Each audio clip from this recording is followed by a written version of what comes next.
It is time that we had a talk.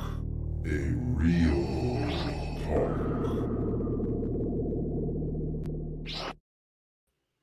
Hey, what is up, guys? Star Wars Real Talk here, and we are here today for another Real Talk Live. We have a guest with us that this has been in the works for a while, and I'm glad that it finally worked out. Here we have Starlit, Philosopher. How are you doing, man? Can you hear me?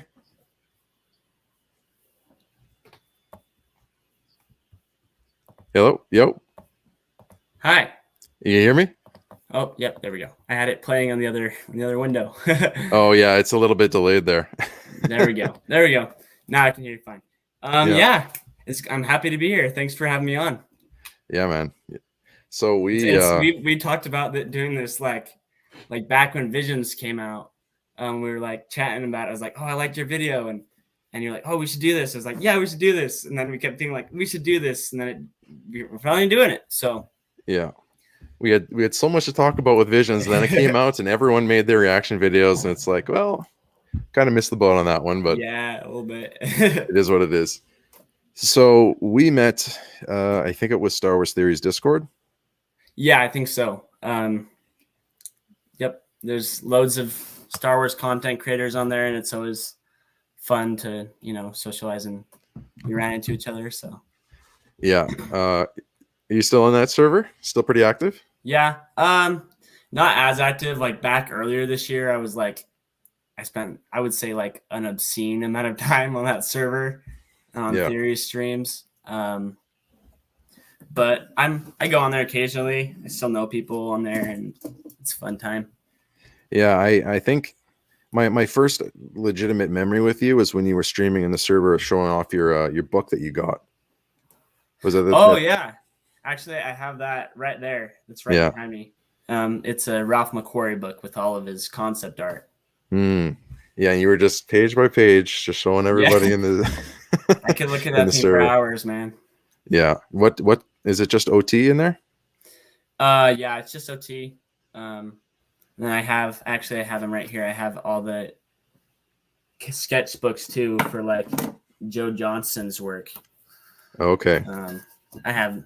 But yeah, remind me who Joe Johnston is. What did he do? So Joe Johnston, he worked with Ralph Mcquarrie to create the concept art. It was a little more like rough sketch sort of stuff and practical sketches. He would do a lot of like the prop sketches. Maybe like how it would look. So here I can just show you actually real quick. I mean, he and Ralph Mcquarrie are amazing. Like for example, you can see Yoda. Oh yeah! Oh damn! He does not look good. He looks like a freaking gremlin in that other page. He's literally a gnome right there. Yeah. So I mean, there's that, but he also did a lot of like, just more, like exactly how it would look when they built it on screen, that type of stuff. So okay, that's cool. So you're really into the concept art and sketches and stuff like that. Just like I just jerked out my headphones. So yeah, I mean, I'm not really an artist myself, but I always find it fascinating to dive into the creation of that sort of thing, especially with Star Wars. It's just another thing I can dip my hands in, even obsess over. No expert on. What about the prequels? Do you have a lot of concept stuff for that? I don't. I just started collecting that sort of stuff this year, and so far I only have OT stuff, but I would love to get I have like one of the visual dictionaries for the prequels, but that's about it. It seems that the OT was so respected that there's been like how many, like 50 years of people respecting it and releasing all this content about it. And the prequels never really got that same respect, I don't think. Yeah, it's interesting, isn't it?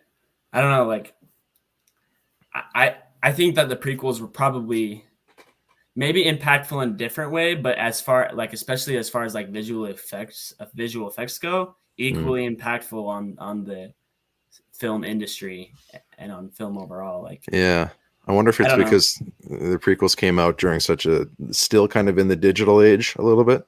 Well, a little bit. I mean, there were definitely VHSs of the prequels before DVDs. Yeah.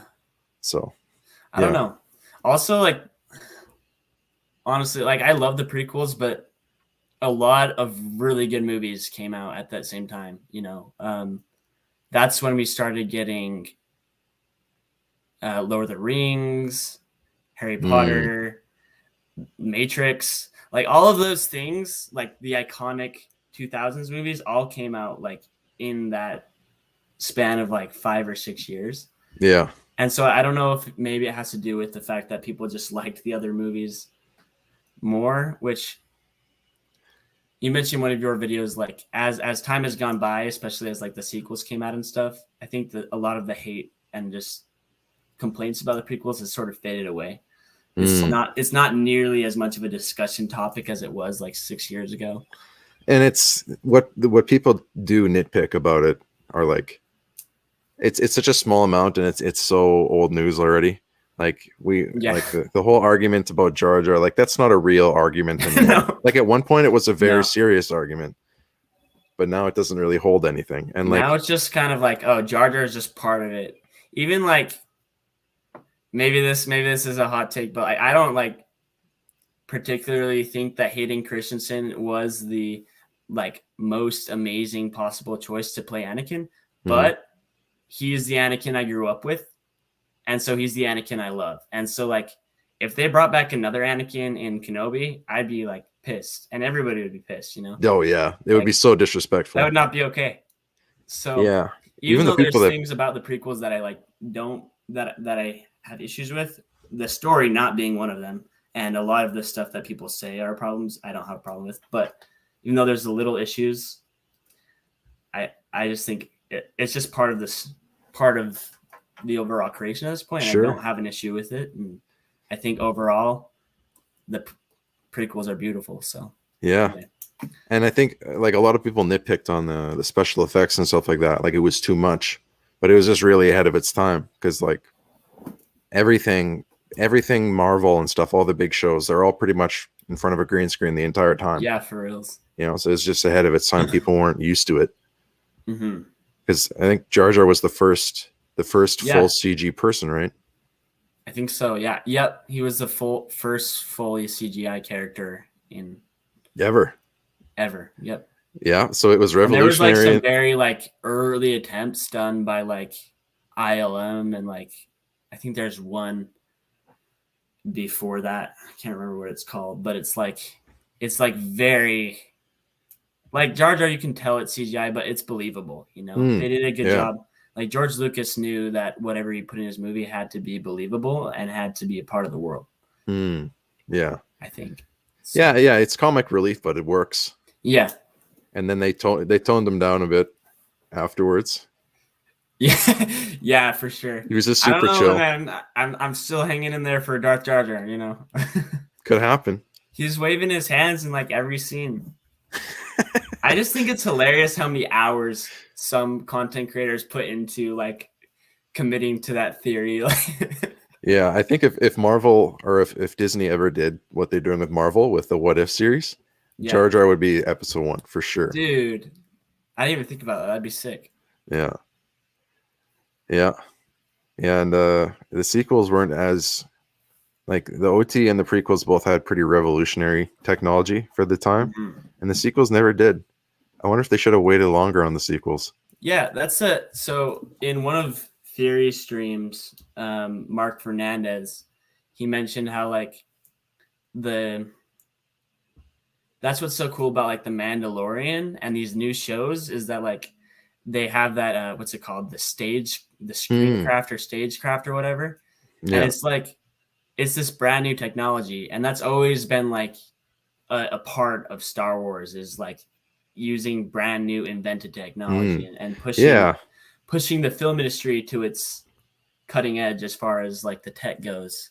And I thought it was interesting, and how I honestly think the sequels are like beautifully shot, and there's a lot of great stuff about them. Sure. Like as far as the everything but the story, basically.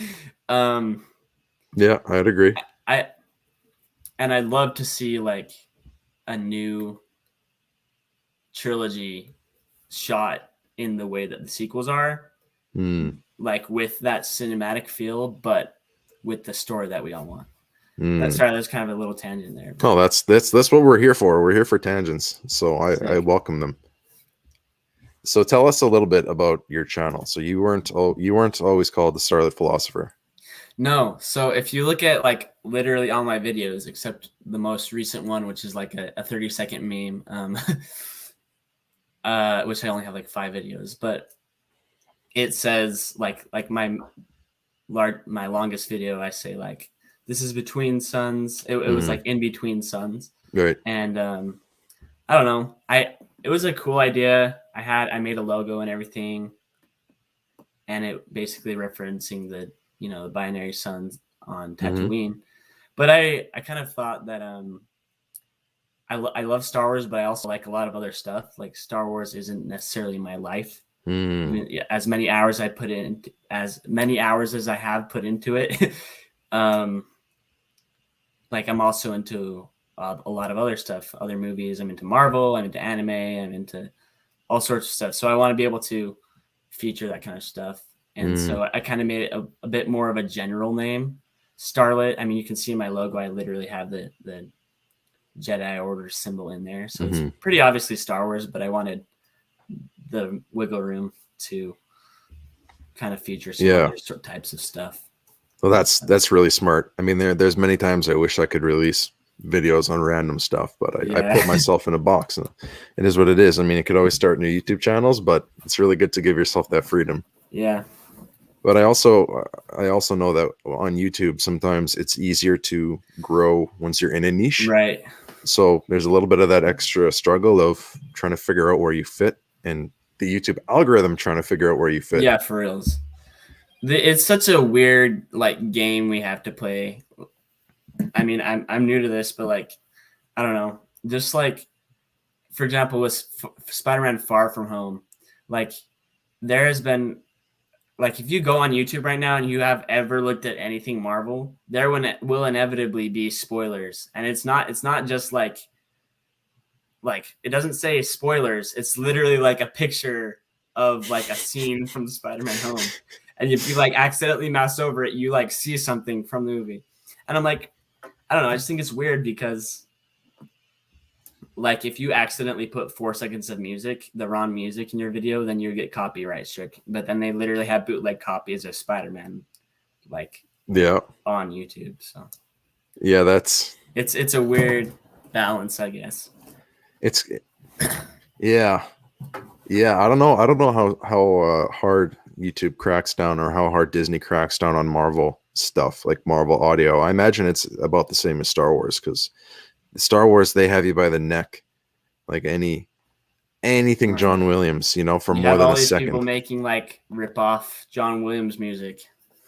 Yeah, like just trying to make it sound similar. Yeah, it has to have like the feel of Star Wars. Well, that's why YouTube won't. Yeah. Well, that's why YouTube won't monetize me. I've just had too many Star Wars clips and songs. Like, even though it's critical. That's the reason? It's like I have a whole video, for example, on Rey's theme. How I think that her theme is really good, but it's underappreciated, like it's undervalued. And then I go into the whole video explaining why, how it could have been used better, how it was used, and then I compare it to other songs, like the Binary Suns theme or Luke's theme or whatever. Yeah. And I use like the audio from the songs. Then I talk about the audio and like how it's used, and YouTube's like, use the song, doesn't matter. So even though it's fair use, it's just Star Wars, man. They got a tight grip on it, even if it's fair use. Yeah, it's true. Star Wars, I don't know. It's just so interesting, the different dynamics between how Star Wars has evolved and how Marvel has evolved. I mean, you'd think, I don't know, Star Wars has been around for what, like almost 50 years now? I don't know. You'd sort of think that they'd have like an established foundation with their fan base, and that like when things switched over to Disney, it would have been a little smoother. And then there's Marvel, which has literally been around for, I don't know, just over 10 years. And they're like on it. It just seems like things would be a little smoother since they've been around for 45 years. Yeah, I totally hear you. And what's crazy is I think that I'm more excited to see the new Spider-Man movie than I was to see Episode 9. That's just me. That I'm not saying that's everybody. I'm just saying that I think that they're playing into that. Okay, this is the thing. Star Wars has also been playing into the nostalgia by bringing in legacy characters and stuff. So the new Spider-Man movie is also doing that. They're tapping into nostalgia by bringing in legacy characters. But I'm way more excited for the Spider-Man. Just because I know I just have a good feeling about it, that they're going to do it justice because Marvel does it, they really care. Yeah, it's true. I don't know.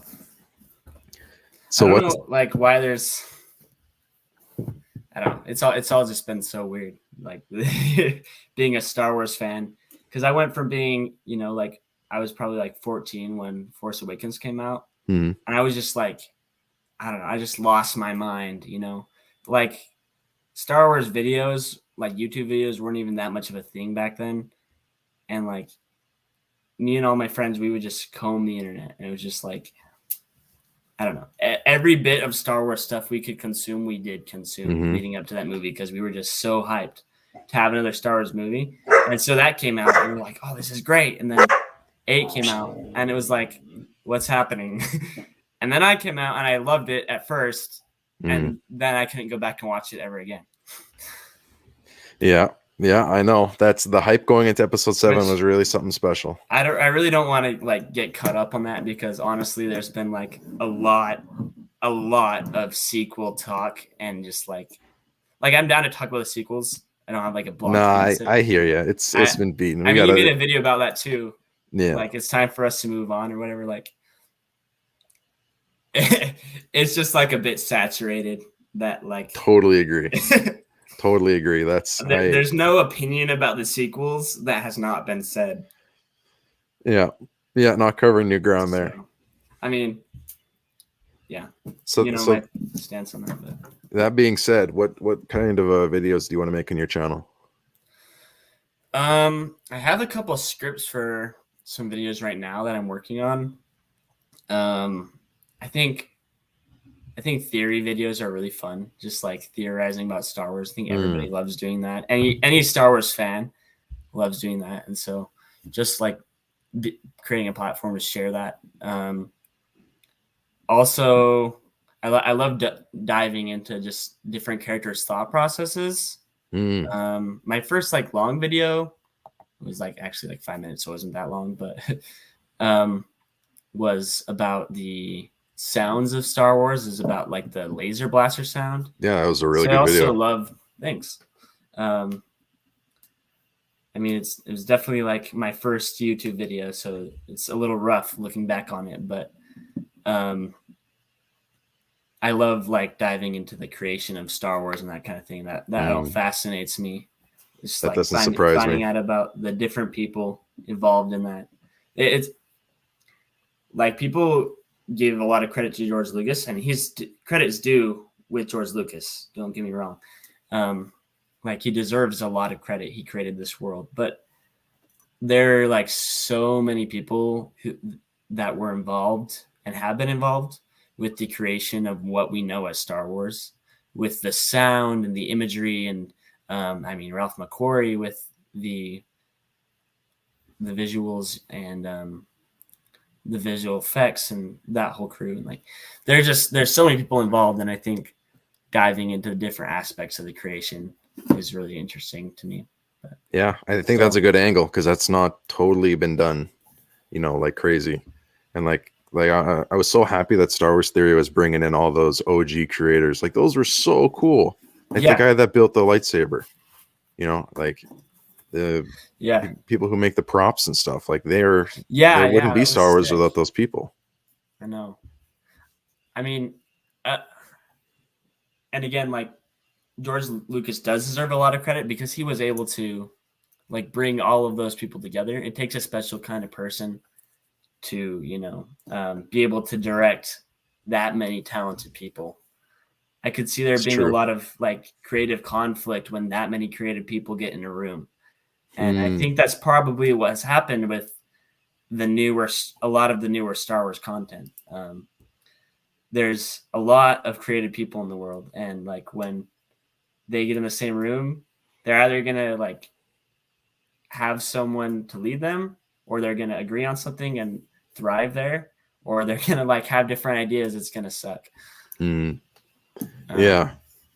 So I think George Lucas like probably did an amazing job of, catering to individual personalities. I think he must have, because I don't know how else it could have ended up being so amazing. Yeah, I mean, he really cared. And, talking about a leader and how he's running the show and stuff, I love how in the OT he didn't sacrifice. Well, I just made that video about it. He didn't sacrifice his vision for anything. People would try to jump in and give him tips, and he just stood strong for the most part, which is, a lot of like, I'm a huge Rocky fan, and that's the whole thing. Sylvester Stallone making Rocky, like, the film industry, whoever was picking it up, wanted someone else to play Rocky or whatever, and he took a 50% pay cut to play the part the way he wanted it to. And now we got all these Sylvester Stallone movies. Like, they're like, no, you have, your voice is too weird. Like, you're too weird. But now, like, you can't imagine anyone else's Rocky. Like, yeah, and I just wonder how many is that still a thing? Like, I feel like a lot of these legendary movies from like the 70s and 80s had these creators that had a vision and they felt so strongly and believed in it. Like, I'm just wondering if today is there anything that comes to your mind? Like, I wouldn't say they don't exist. I would say that we're probably in a bit of like I think it probably ebbs and flows. I think we're probably in a bit of just like a low as far as like making like creators in cinema goes. A lot like Disney and a lot of companies are focused on making money solely. But I still think there's a lot of great creators out there. I think, shoot, why am I forgetting his name? That's all good. I'm gonna kick myself later. The director of Inception and Dark Knight and all that. Yeah, I'm also blanking.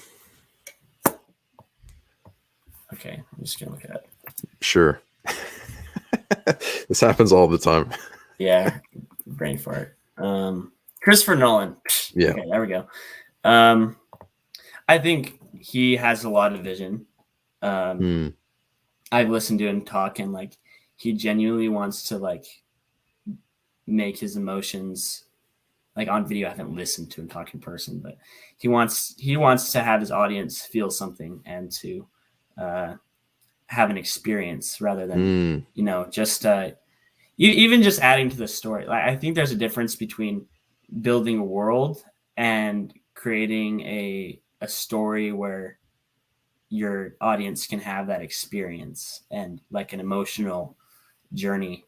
That's what I love about, again, going to George Lucas. Like, if you listen to him talk, he really just sounds like a writer. He just sounds like a nerdy writer talking about like his book or something. He's like, oh yeah, I'm like the way Anakin, and I just love that passion. But yeah, sorry, to go back to your question, I think there are, but I think we're sort of in a low, and I think it will go back up. I think maybe we'll get another golden age, like the 80s, hopefully. Yeah, it seems like what Marvel did with Endgame and Infinity War seems like it was a peak in cinema. I don't think that we've maybe you can think of something, but I can't think of another cinematic peak that shapes the whole industry. And now crossovers and cameos are just a huge thing. Since Marvel did it. Yeah, Marvel has been like the thing really lately. Yeah. But sorry, my light's falling over. So. No, it's all good. So I did want to talk about speaking of this subject. You sent me that link. Return of the Jedi made it into what was it? I wrote it down. The National Film Registry. Yeah. So, for people who don't know, there's in the United States we have what's called the Library of Congress, and basically they preserve books, movies, everything. Basically anything that they want preserved for preservation's sake, they preserve. And so that's supposed to be like a big honor for a movie to get like selected to be in the National Film Registry. And Return of the Jedi just got like put in there, which is crazy because like yeah, I wrote the dates down. What has it been, like 20? How long has it been? No, 30 years, 35 years. A New Hope got in at 1989, and Empire Strikes Back got in 2010. Yeah, which is, I wonder. I was looking at it. I don't know. There's like a lot of movies on there. I was expecting it to be like a list of like a few hundred or something of like the most golden movies of all time. There's like thousands. Oh, really? But a lot of them are like old movies. Like I'm talking like 1890s, like things from like the early 1900s that were like every movie was revolutionary. And I think they're a little bit more spaced out as time goes on. But like, I don't know. It's just surprised me that like there's a lot of good movies in there, but it surprised me that Star Wars wasn't in there earlier. Like, for example, WALL-E. Freaking WALL-E was beat Return of the Jedi Film Registry before Return of the Jedi. And I'm like, what? Like, WALL-E's been around since I was like 10. I wonder if they deliberately space these things out, like these trilogies. Like I'm sure Lord of the Rings is in there. Yeah, at least I saw Fellowship of the Ring. I don't know if the whole trilogy is, but I'd assume Return of the King is on there. If Fellowship is on there, it got like 1 trillion awards. Yeah, that's so spaced out. I don't know. Maybe they're trying to make room for other movies. Like I don't know how many movies get in there a year. Yeah, or if I know it's like a nomination based thing. So like people can vote. You can nominate a movie, and then it's like by popular vote. So again, I'm just surprised WALL-E made it in before Star Wars and all of the prequels. Like, I don't think any of the prequels are in there. I think it's just the original trilogy. That is surprising. Do you think the prequels will get in there, like by popular vote? Like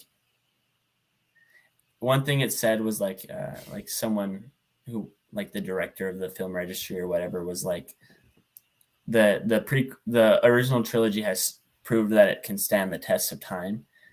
And I'm like, do you think any of the other Star Wars content will be able to like meet that height, I guess? I mean, to me, I love the sequels as much as the originals. Yeah. But do you think? I don't know. What do you think? The prequels, not the sequels. Okay. I wasn't gonna jump on you. The prequels. Well, the thing is, like all those older movies that you mentioned, you said they were all revolutionary in some way, and I think the prequels very much were. It's like the biggest. What other series had prequels? Like a trilogy of prequels.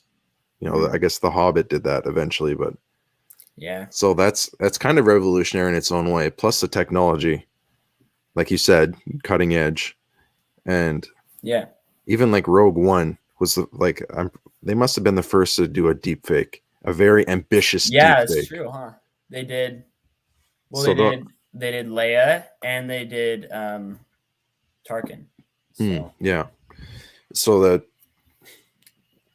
episode 3 was like it bridged the gap between 2 and 4, and that was no small feat. That was a very complicated, complex movie that all kind of came together just at the right time. You know, and we look at what are some of these, like we got Fallen Order and The Bad Batch and a lot of like prequel era content kind of during that bridge time, and then people make those videos where they like, or even Clone Wars season 7, like how they lined it up with the original movie or the original episode 3, you know, like Order 66 happening in all these different places at the same time. It's just like Revenge of the Sith. It was so monumental, you know, it was such a pivotal moment. Amazing, like on so many levels. Like, so I feel like I watched like a super low budget film the other day on TV. It was just on. And I was like, what are we watching? In my family's house. And I don't even know what it was, but like it had lava in it. And it was made like last year. And it was like the worst lava like ever. I was like, man, like Revenge of the Sith was so ahead of its time. Like they to create that effect of the lava and like how real that looked, that was so like ahead of its time. Oh yeah. It felt And the hot fact on the that there's screen. like low budget films that still don't have that level of effects, which I guess is low budget, but also there's a lot of low budget stuff that has, maybe it was just a sucky film. Maybe I'm wrong, but it was ahead of its time either way. It just stuck out to me. I was like, wow, like there's stuff in 2021 that's like worse than the effects of the prequels. Yeah. And yeah, it's when you look at the behind the scenes of that whole high ground, and it's just a hill and blue. And it's just like, how do they transform that environment? You look at the screen and that you can see the heat waves coming up, and it feels hot. And I think it takes some like, yeah, I'm agreeing with you. Exactly. And I mean that episode 1 was the first one. It wasn't received well, so I don't know if it will ever make it into that film registry. Yeah. But it had that double lightsaber fight, and it was the first to do that green screen. Still like one of my favorite lightsaber fights, easy. Yeah, is it your favorite? No, it's not my favorite. It's definitely one of them that stands out though. Like when I think of lightsaber fights, I definitely think of probably like Anakin's and an Obi-Wan's fight, and like the Maul fight. Like those are the two that like immediately come to my mind. Of course, there's other great lightsaber fights throughout the trilogy, but like those two stick out. I hear you. I love the moment when Anakin is holding 2 lightsabers in Attack of the Clones, and he's like swinging both. I think that's sick. There's other amazing moments, but I think Phantom Menace is great. And I think Jake Lloyd got way too much crap, bro. Jake Lloyd, the actor of Anakin. The actor for yeah, that's right. Like, it's so strange. I don't know, man. People were sending that guy like death threats, and he's like 10-year-old kid. I'm like, what? Yeah, and his acting career, I don't think ever took off, did it? No. I think he like, oh man, don't quote me on this. I think he like almost went to prison or something. Yeah, that sounds about right. Like his life went downhill because of how shitty people were being towards him. Yeah, and that's a lot of actors like in Star Wars. Was it just specifically Star Wars? There was like a curse where people didn't want to hire them again because they were too iconic as that character. Yeah. And yeah, I mean, he never even had to. He was a kid, and yet he still had the curse. It's true. What's up, Juicy? Is Count Juicy on here?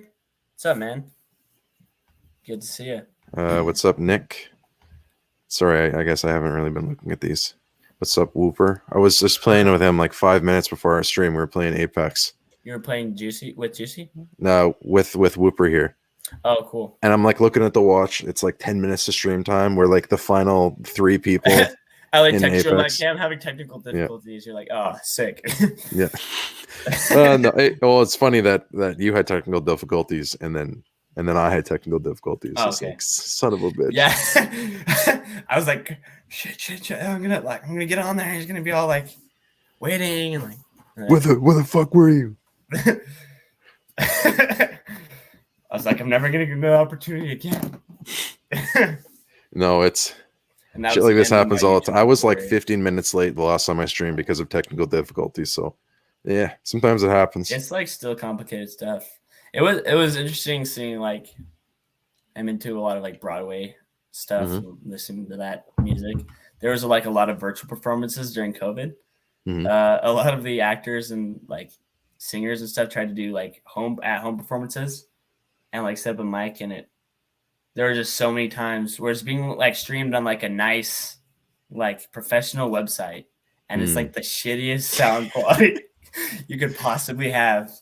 Like, yeah, it's a skill. People trying to figure it out. I'm like, dang. you think you're gonna get into the live stuff On your channel? Live streaming? Yeah. I've streamed like games a couple times. Not that Oh, anybody that's right. watched while I was Yeah. streaming, but Yeah. What was that game called that you were playing? I streamed a game called Star Wars Movie Duels, which is just a Right. mod for Jedi Outcast. That's right.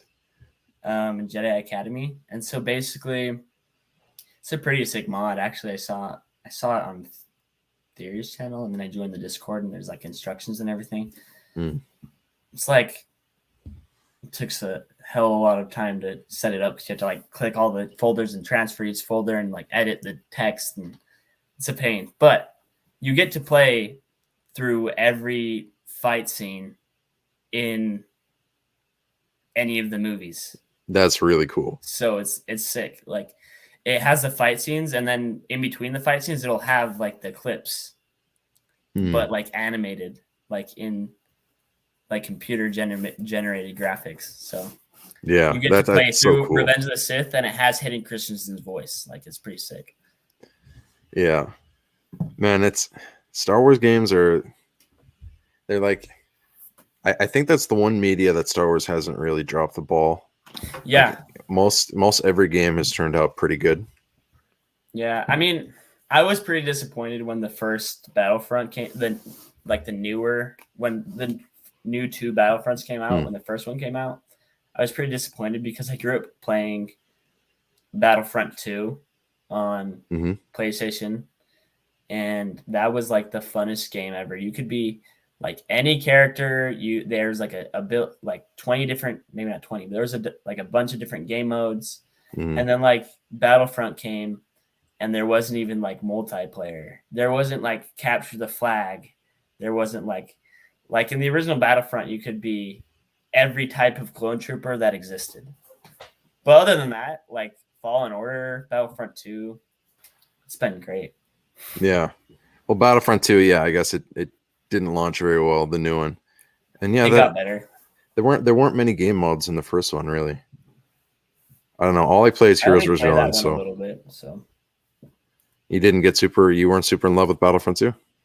No, the original, like Battlefront 1, the new one. What about 2? I've played it a little bit. I don't like play.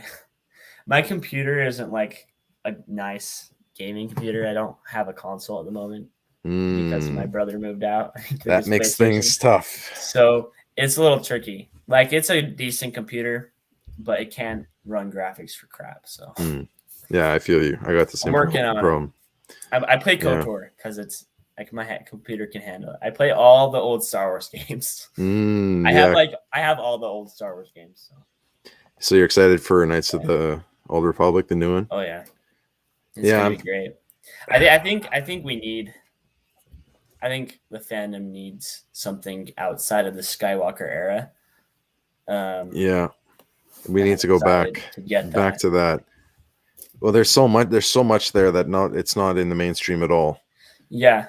And it's like I don't even like, as far as canon and non-canon goes, like I don't even care that KOTOR is not canon because it's not affected by the new stuff at all. So, well, isn't the new KOTOR going to be canon? Yeah, the new one. I'm talking about the old one, but I'm excited that they're going to like revamp it. Do you play KOTOR? Or? I never played it before. No. Once I made this channel and I was just doubling down on Star Wars, I was like, I should go back and learn about it because I don't want to watch YouTube videos. Like I want to play through it and have the experience. But, yeah. And I hummed and hawed about it for a while because there were rumors that they were going to redo it. Now that the new one's coming out, I feel like I just kind of want to wait for the new one. I don't know. Fair enough. But we'll see. We'll see. I might caveat eventually because this Star Wars drought we're in is rough. It's like you can tell it's an old game, but it's like so immersive. Just the story. It feels very Star Wars. How did it age? Like the gameplay is a little weird.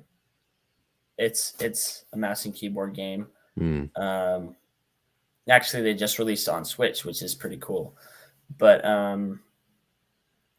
like for example, when you run up to an enemy instead of just like running up and attacking and like clicking or using whatever controls you would use to attack, it pauses the game and you have to like select your attack. You have to click on your enemy and select your attack, which like that seems really weird at first, especially if you're used to like first person shooters where it's so smooth.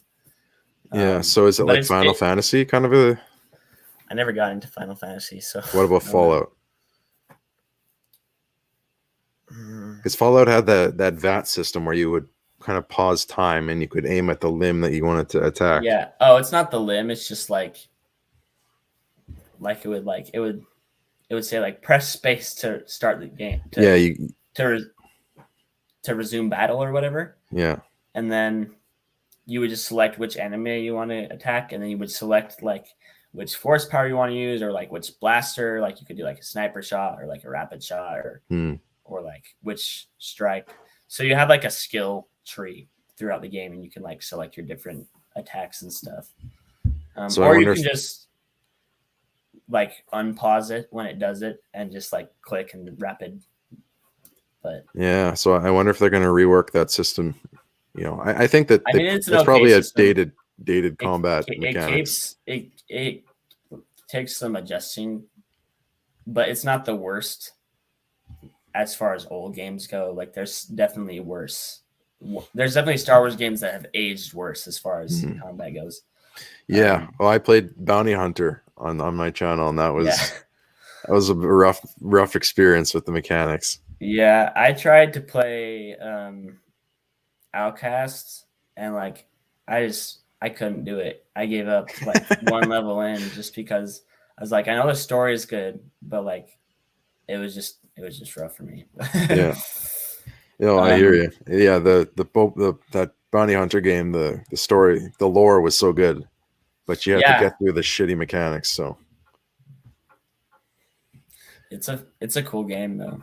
Yeah, I wanted to touch on a comment that you made. You said that it feels very Star Wars KOTOR.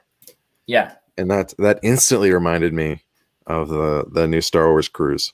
So it's kind of a good transition. Did you see those videos at all? People talking about it? I saw the ad that before it got taken down, the trailer announcement for Star Wars, I guess it's what is it? Star Cruiser? Yeah, something like that. I mean, people have been like skeptical about that hotel for months now, as far as just the price. But I got to the point where it's like, you know what, like if it's honestly like an immersive Star Wars experience and like the most Star Wars thing I could experience, and I'm going to be there for like 2 days and going to Galaxy's Edge and I'm like in the story, maybe that's worth saving up for. But then like this trailer came out and it was just so stupid. Like, how do you blow a launch? How do you blow that so badly that the trailer has to get taken down? Like, how do you fail that bad? I have no idea. Like, it was just like, again, I was saying earlier, there's like some moments in the prequels that are like a little cringe to me. For example, like when I guess in the original, when they redid the cantina scene, where it's like the is it Jabba's palace was like you know what I'm talking about? And yes. like the weird animal with like the weird like I hated it so much. Yeah. I hate it so like, much. That is like really cringy to me, and that should not have been put in. And to me, like it's like for that trailer for Star Cruiser, they took like all the parts of the original and of the original trilogy and the prequel trilogy that like nobody liked, which are few and far between. Somehow they found those and like condensed them all into a 2-minute clip. And yeah, half that trailer was just that lady singing. It was just like, what the hell is this? I'm like, Star Wars is not a musical. Like was the worst edition that they made. She didn't even talk about. She was just like, come to space and like, yeah. It was just like, do you expect Star Wars fans to come on here and watch this for 5 minutes? Like, oh yeah, I'm gonna I wonder pay $6,000 to see that performance. I wonder what their like analytics were like on that video as far as like the click-through rate and like where people stopped watching, because if it wasn't Star Wars, I would have stopped at the I was singing. kind of going along with it. It was a little bit cheesy, but I was like, you know what? Like, it can be cheesy. It's fine. It's an ad. But then he like walks into the bar, whatever. He's like, oh, what's this? And then you just like see this Twi'lek chick, and she's like, come to space and go on an adventure. We'll fulfill all your. It felt like an episode of the Magic Treehouse. I'm like, what is this? Go to the bar and have a Star Wars drink, TM. I'm like, obviously I want to have a cool Star Wars adventure, but you don't need to like deliver that to me in song that has nothing to do with Star Wars. Like, that's not a great pitch for kids either. Go to the bar and have a drink and watch this performance. Dude, if I was a kid at that place, I'd be so bored.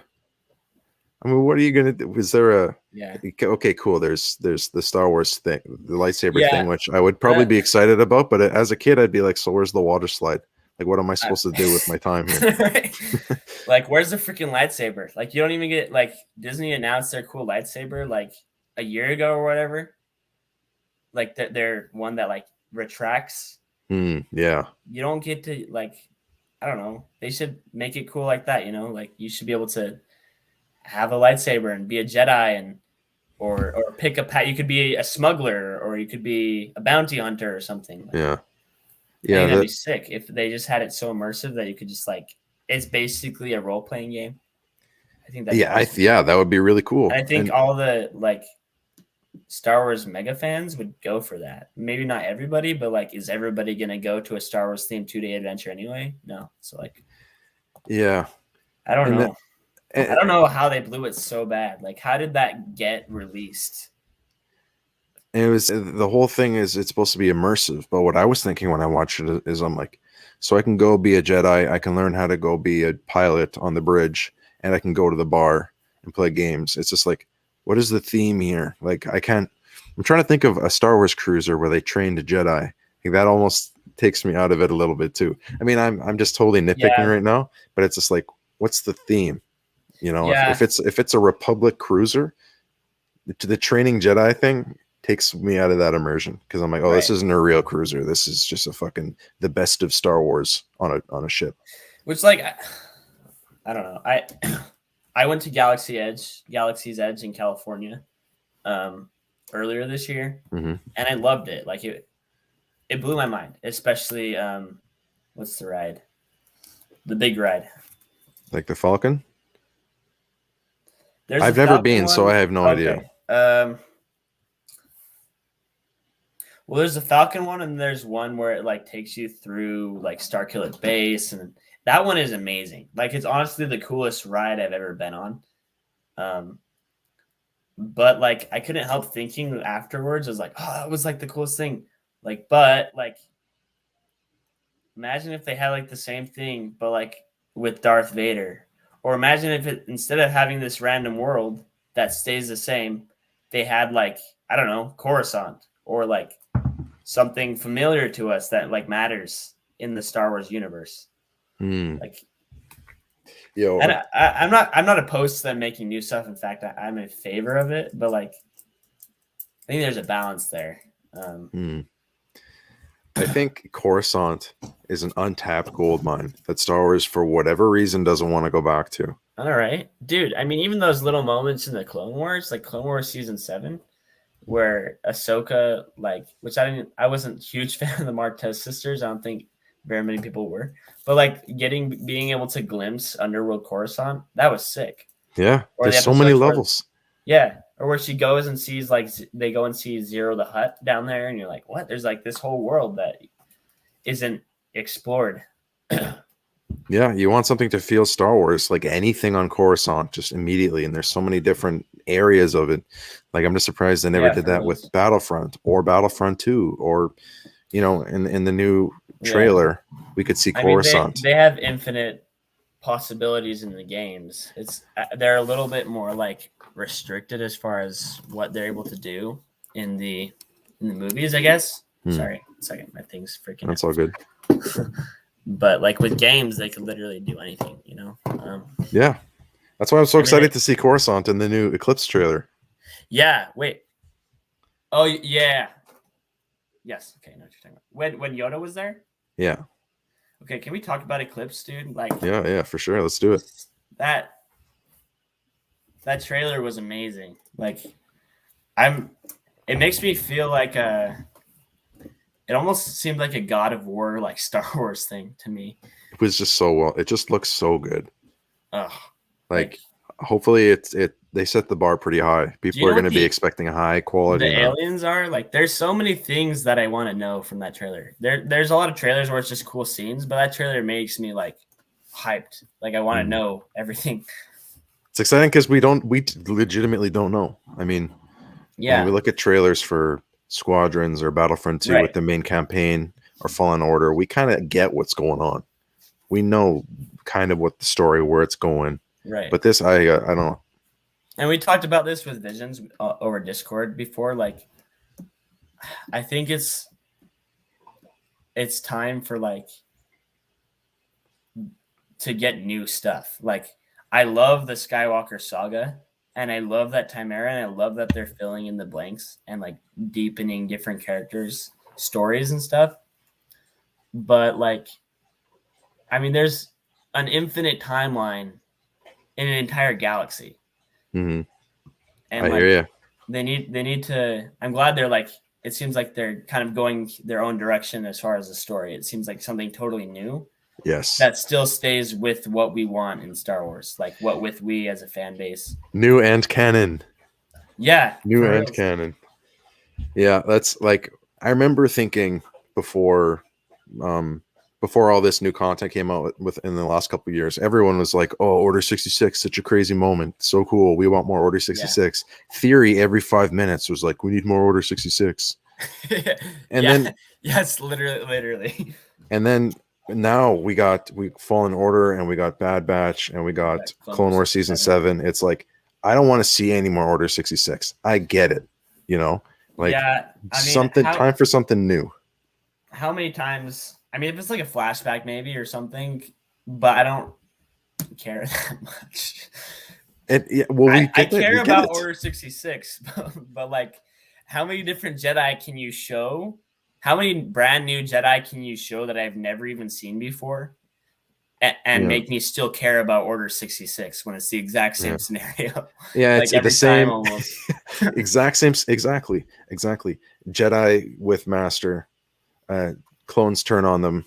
Everyone's shocked. Apprentice runs away, hides, and then grows up to be amazing. Yeah, and then the clones turn. Everyone's shocked. Main character's in a panic.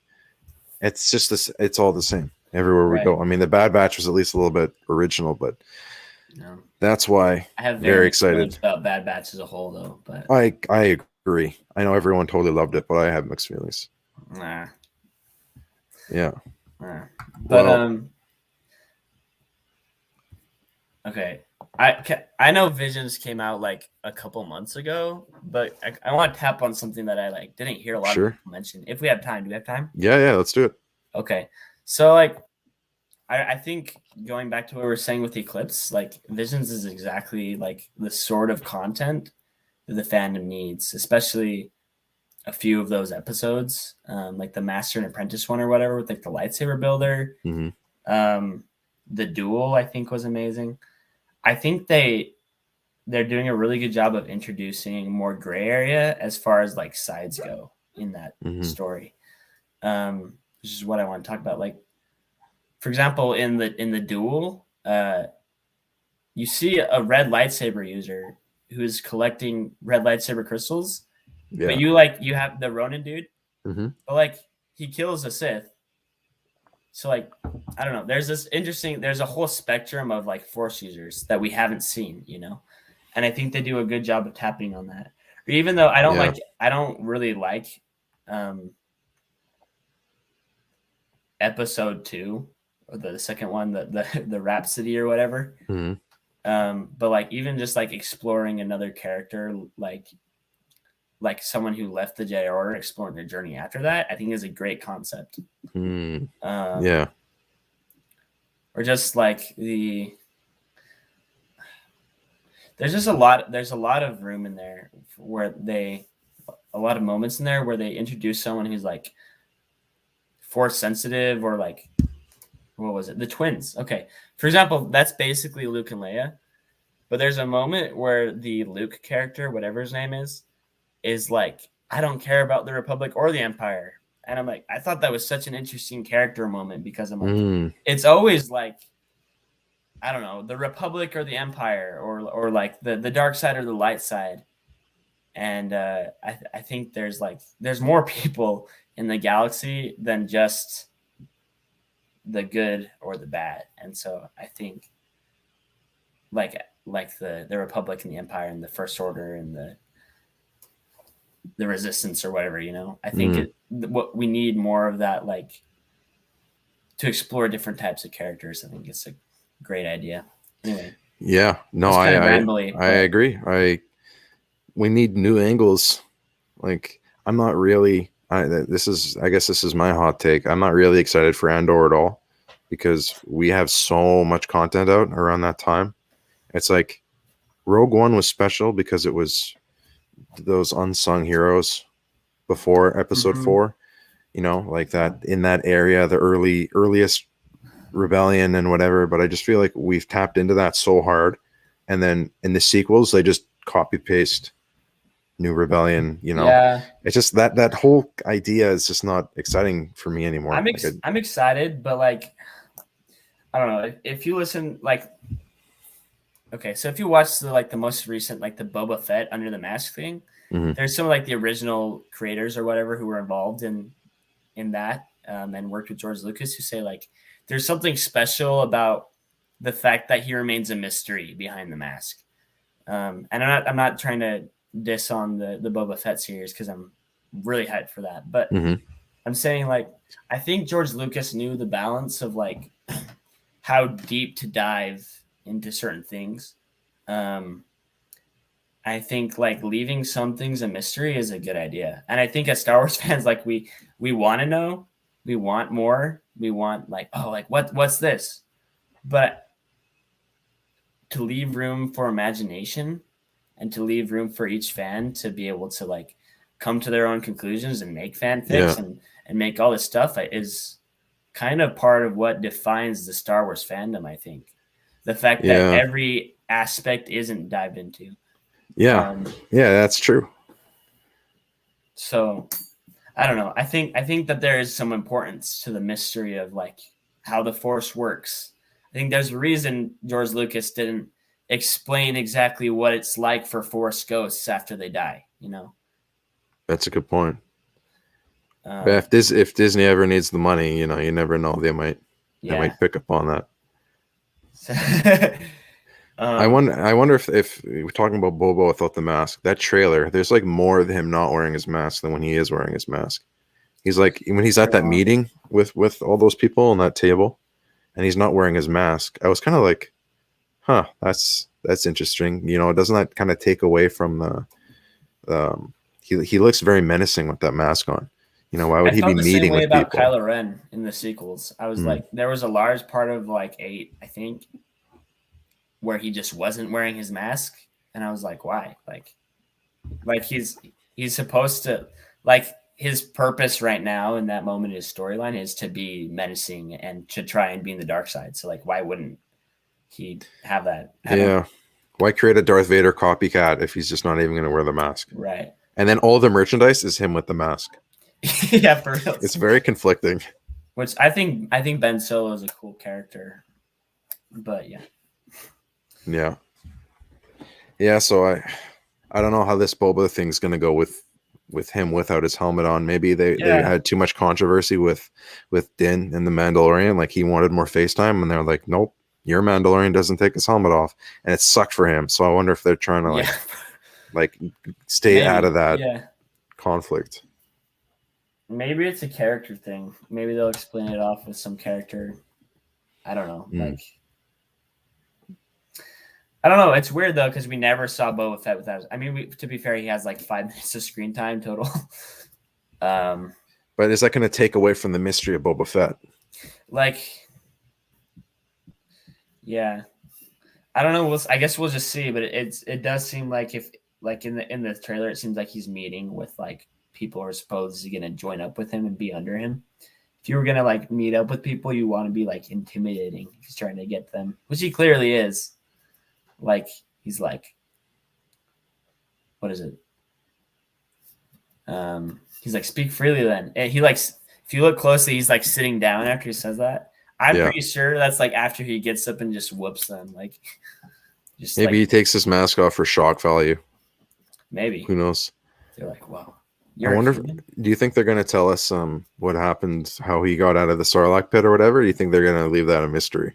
I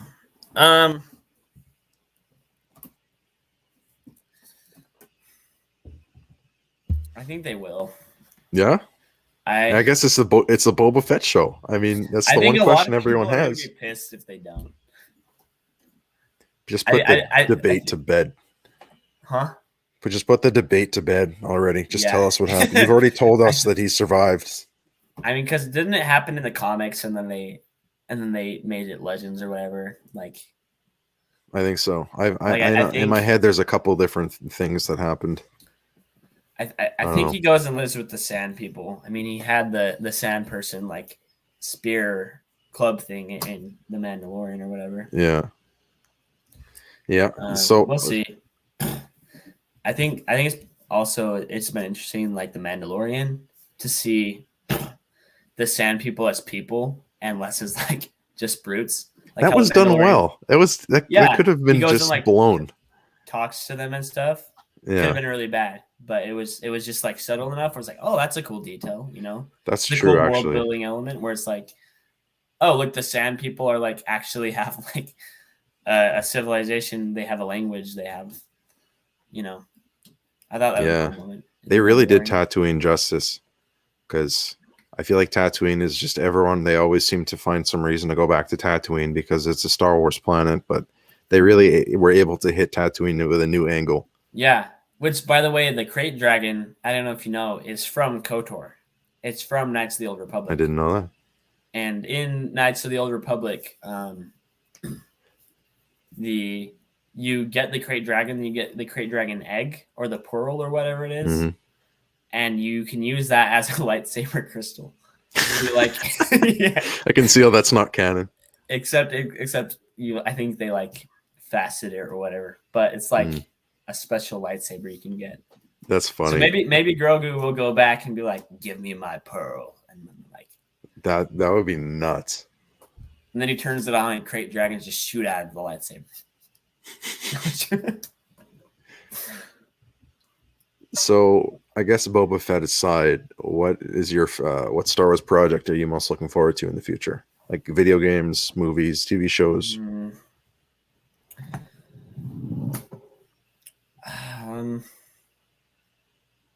I don't know.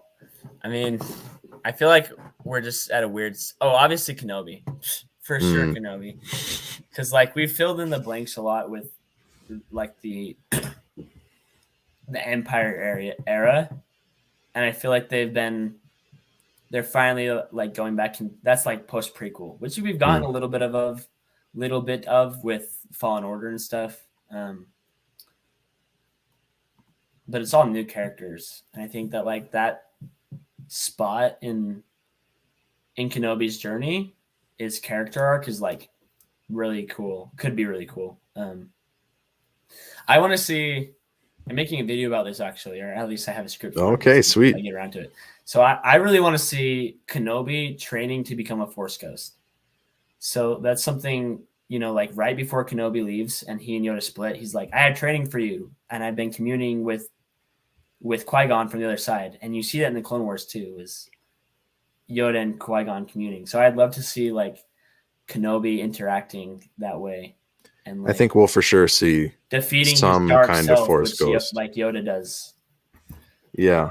Do you think we'll see Qui-Gon? We're going to see some version of him. I would almost guarantee it. It's going to be a Liam Neeson voice line, or maybe we'll see something and we'll have a different voice actor doing Qui-Gon. I feel like it's going to be something, because it gives us it gives us a chance for Obi-Wan to be by himself and actually be talking and communicating with someone, because if the story is following him in his early hermit days, who's he gonna talk to about his thoughts and stuff? It's just gonna be filming a silent man. He's just alone. So right? we Imagine we get to the first episode, or like the pilot episode, and it's like literally just following Obi-Wan around. Yeah. Like, he like goes and like kills one of the big sand creatures and eats it, and it's just like him like spying on Luke and stuff, and it's just like no words. It's 4 hours of him dragging a dead animal back to his hut. He's like skinning it with his lightsaber, frying it. Gets up in the morning and takes a piss, and we're just like, what the fuck? Bro, I mean, so I think, didn't Kenobi get delayed? Like, wasn't it supposed to come out? I think it's just continues. It's been delayed like crazy. So so like, I don't know what we heard first was that like it got delayed because the original script was like someone else, and they like find Kenobi at the very end, and I'm like, that's bad. Like it's not even. It wasn't even going to be Obi-Wan. They were going to introduce some new characters, and they were going to like be on the hunt for Obi-Wan Kenobi. And I'm like, that's bad. Are they seriously going to redo the Episode 7 Luke Skywalker gag where he shows up at the very end for 10 seconds? Like that would be messed up. It's been delayed, but like I'm glad they're not doing that. I'm glad there's people in there who know that if that happened, the fandom and like, dude, Disney would never be forgiven. Yeah, that would have been them dropping the ball on Obi-Wan as well as Luke Skywalker. New characters is one thing, and like we can talk about sequels all day and how they did that, but like on top of that, if you mess up Obi-Wan, which probably Obi-Wan and Anakin and Luke are probably some of the most loved characters in Star Wars. Yeah, I would say like top 3, probably at least top 5. Like if you mess with Obi-Wan, bro, yeah. I read they would burn. There would be riots. I agree. I read through the book. What's it called? The Rise of Lord Vader. Something Lord Vader. It was all about Darth Vader. Well, the cover was literally Darth Vader. Mm-hmm. It wasn't like an episode 3 book. It's considered Legends, I guess. But the book was supposed to be about the rise of Lord Darth Vader. And half of the book wasn't about him. It was about Jedi surviving Order 66. And I was already of the mindset, like, I'm so done with Order 66 already. Like, and half the book was this group of Jedi after Order 66 trying to survive. I mean, at the time that book came out, that would have been new, revolutionary. Like, no one had covered Order 66. Like, it would have been great for the time. Yeah. And then Darth Vader's like hunting these Jedi. So it's like this 2 stories that kind of come together at the end, and the fight at the end with Darth Vader is actually so sick. But half the book wasn't even about him. So if they did that with Kenobi, oh my! Like, as much as I want new stuff, if they say they're gonna make a Kenobi series, then they damn well better make an excellent Kenobi series. Like, yeah, they must have. If they're gonna say they're gonna do justice, if they're gonna make something about the characters we love, then they better do it right. That's what I'm saying. Like, yeah, especially with what's happened in the last 5 years. So. I think they're being very careful now. I think so. I think we're heading in a good direction. Yeah, I don't think they're going to drop the ball like that again. They're way too. I think now the Star Wars team is very self-aware, especially with the people that they have running the show now. It's got a lot of faith. Yeah, I'm glad. Well, Dave Filoni and them are in there. Anyway, sorry. No, that's okay. That's a really nice note, I think, to end the stream on. Yeah, thank you so much for having me on. That was fun. I always love just nerding out about Star Wars. Yeah, it was a good chat. Great. It always goes by so fast. I know, right? I'm like, oh shoot, we're already over the time. It's like over an hour. So the Starlit Philosopher, his link is in the description. We'll have to get you some more subs over there. We'll shout you out in the Discord so that they don't just have to watch all my cringy memes. But I'm sure you will. I go where I do whatever I want. whether people watch it or not. Sweet. So I was caught up in that rat race of trying to keep up with everybody, and then I had to hit the brakes and be like, no, just I'll do whatever I want whenever I want. Mhm. And then I'm the happiest. Yeah. All right. So thanks for joining me, man. Yeah, thank you so much. Maybe we can do this another time. Yeah. It'd be great. All right. Thanks Sounds for good. watching. If anybody is watching, or appreciate it. Yeah. All right, man. I'm gonna give you the boot, and I'm gonna do my outro. Sweet. Have a good one. Bye. See ya. Okay. Well, that was really an awesome chat with the Starlit Philosopher. Again, the link is in the description if you want to go check him out. Before I end the stream, I just realized I'm wearing this sweater. I gotta shut it out because it is the season, right? That's the Star Wars sweater for the season. I'm a big Darth Vader simp. All right, let's end this thing. Thank you guys so much for watching. Stay tuned for more Star Wars content in the future. May the Force be with you.